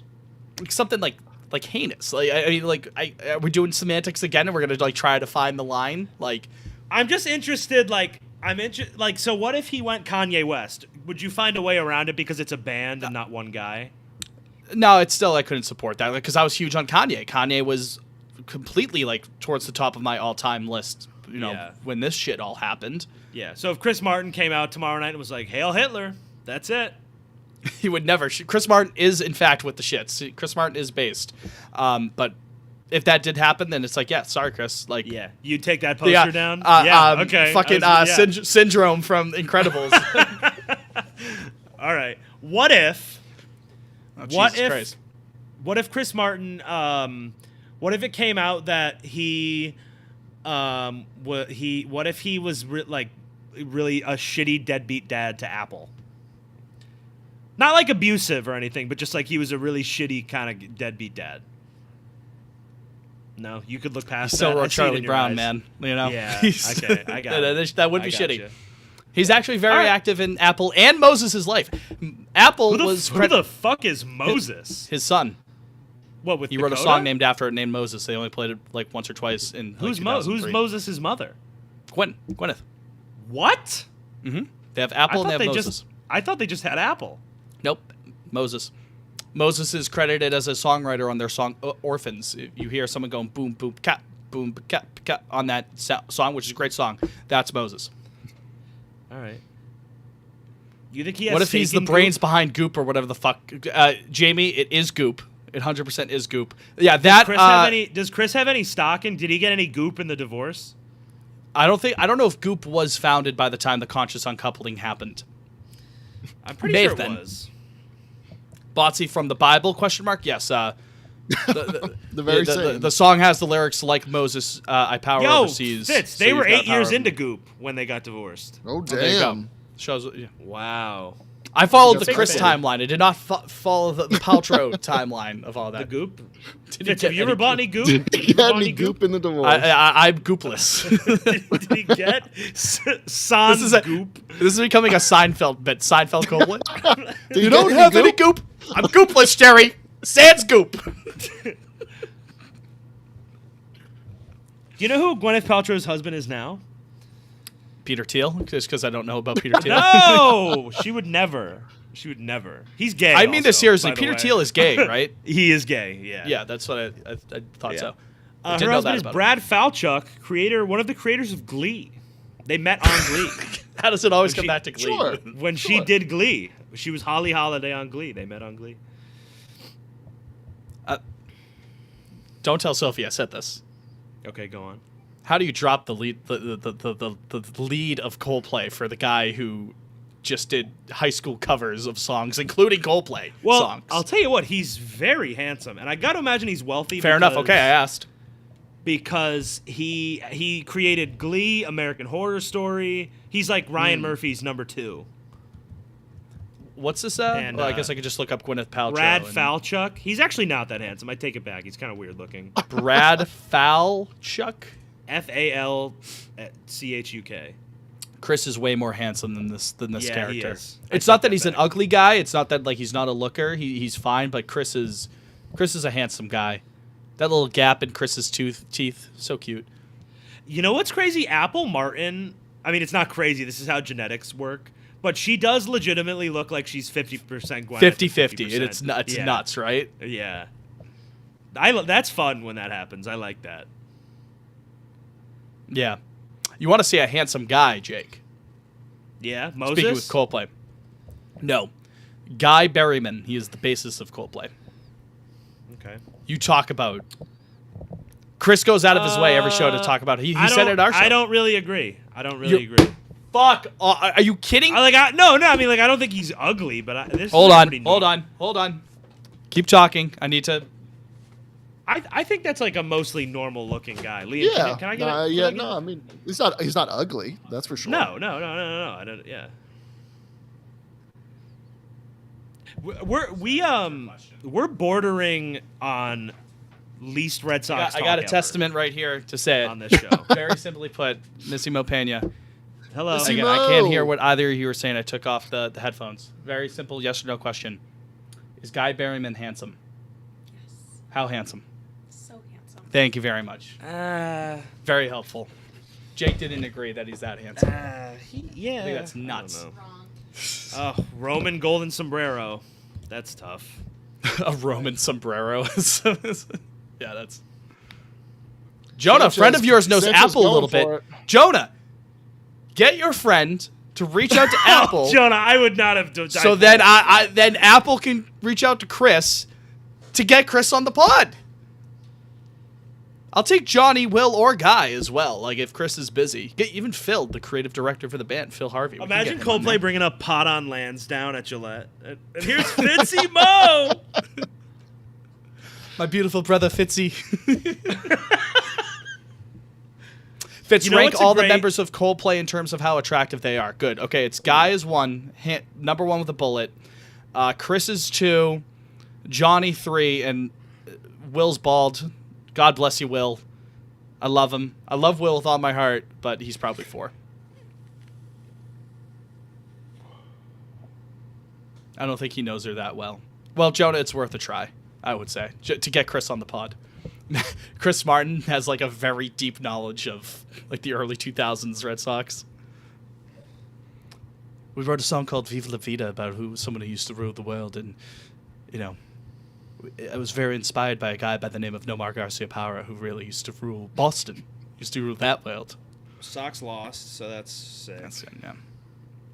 Well, hell. people How many can strikeouts is that today? people can commiserate that loss here. Pot on Lansdowne. Although I mean we're in pot off Lansdowne territory right now, so you know. Well, Is that 11 Ks tonight? 12 Ks tonight? I don't know. Let's wrap this shit up, huh? I'm tired. Emoji of the week is a bed for how sleepy Jake is. Nice. Song of the week. Might I suggest I know something? mine. I know. Something mine. either Oh, by shit. Ozzy or Black Sabbath in remembrance of Ozzy Osbourne, who died today. Rest in peace, Ozzy. That's what I'm going to do. I don't know what you're going to do, Jake.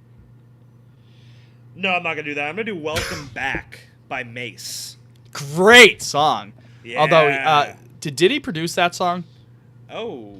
Because Mace was in the no. Mace got out of it. Problematic. Mace left on his own accord. Like Mace Yeah, he is- left when he was hot. That's a Kanye lyric. Yeah. Don't No. leave while you're hot. That's how Mace screwed up. Yeah. Good call. Though. Produced by The Movement. So no. I see.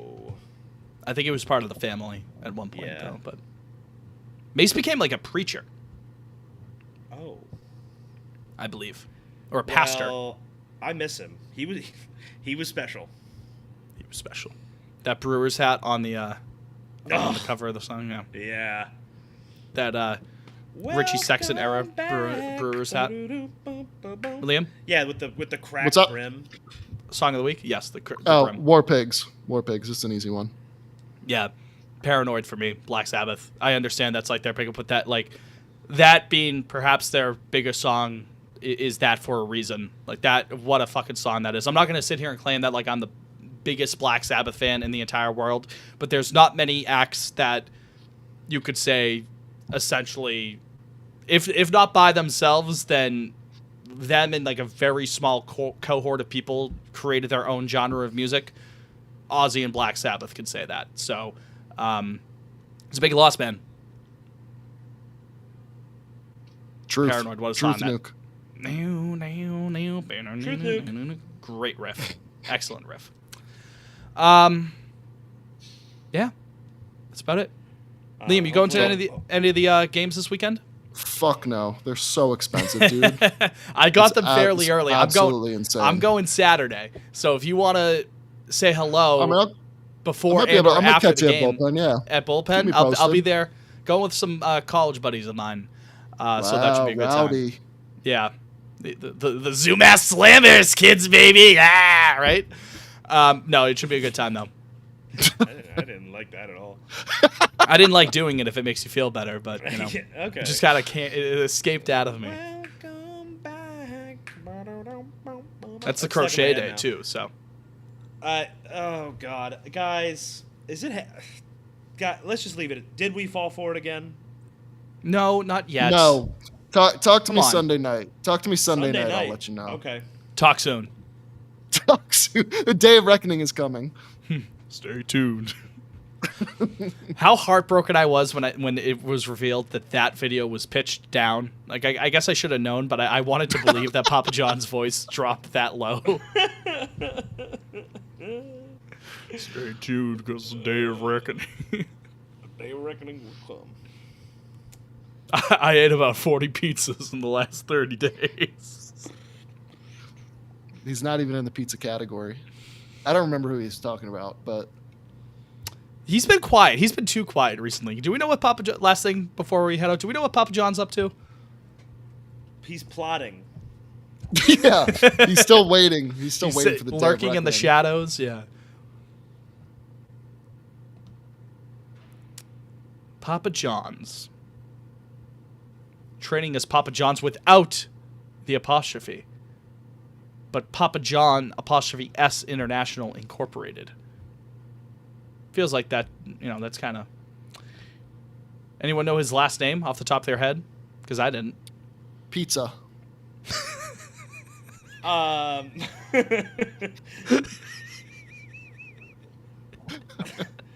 If it's Close. It's like that one, huh? How Does quick it start that with was. a D? No. I don't know. S. Santarpio. Santarpio's Pizza. Shout out Santarpio's Pizza. Shatner. Oh, Or Schnatner. Schnatter. John Schnatner. Schnatner. He went to Ball State. In 1999, Schnatner was accused of stalking and groping a woman. He claimed the woman was trying to extort him for $5 million. The situation ended with a confidential settlement. In 2009, Schnatner was accused of sexual misconduct involving a 24-year-old female marketing employee, resulting in a confidential settlement. Real class act we got here. Wow. I think we need Trump. I think we need Trump to come see the boys. I think that's the only way out of this. Again, yeah. Fitz, can you end the Processed show? foods. I'm tired. No, hold on one second. One more bit about about John Pizza. We're researching Papa John lore. Schnatner Hold on. Schnatner spoke at the CPAC conference in 2022, attacking cancel culture and President Joe Biden's small business policies. He also pushed a conspiracy theory that Biden created the 2021-22 Russia-Ukrainian crisis to serve as a, and I'm quoting John Pizza here, a great distraction from all the real issues here that affect Americans. Oh. How about that? Okay. Yeah. How did Yeah. we get here? Just start talking about. Well, Papa John. I'll just say this. I mean, really, the varied, like, on Tuesday next week's pod, it could either be like curtains in here, like if we get swept, if we lose tomorrow and then get swept by the Dodgers, woo! Or it could be Yeah, okay. that might be. A 2-7 start to the second half. That's not helpful. I will get closer to the Felford Again award being placed directly on my chest if it is a sweep in Philly and then a sweep at home at the hands of the Dodgers. I will say that. Okay. I'll grab the award if that all happens and then they don't do anything at the deadline. The deadline is what? The 31st? Thursday. Yeah. Gotcha. Next week's going to be a big episode. It'll be our huge, Trade deadline preview. Maybe they've done something by then. Who knows? Exactly. We might have something to talk about, or maybe not. But either way, we hope that you join us on Pod on Lansdowne, just like you joined us this time around. We appreciate we appreciate you for doing so, even if I couldn't accurately pronounce that there, but it is what it is. I'm tired, just like Jake's tired. But thank you as always for joining us. We really do appreciate all the support and the love that you folks send our way throughout the season. Good, bad, or indifferent when it comes to our favorite Rounders team. Again, if you want to join us next week, youtube.com/@podonlansdowne at 7:30 Tuesday nights. We sit here and we record the episodes and take comments from the peanut gallery in the YouTube chat. Until next time, though, for Jake, for Liam, for Mabel, for Missy Mopena, I'm Fitz, you're you. We'll talk to you next week. Go Sox, and obey your mother. Obey your mother. Obey your mother.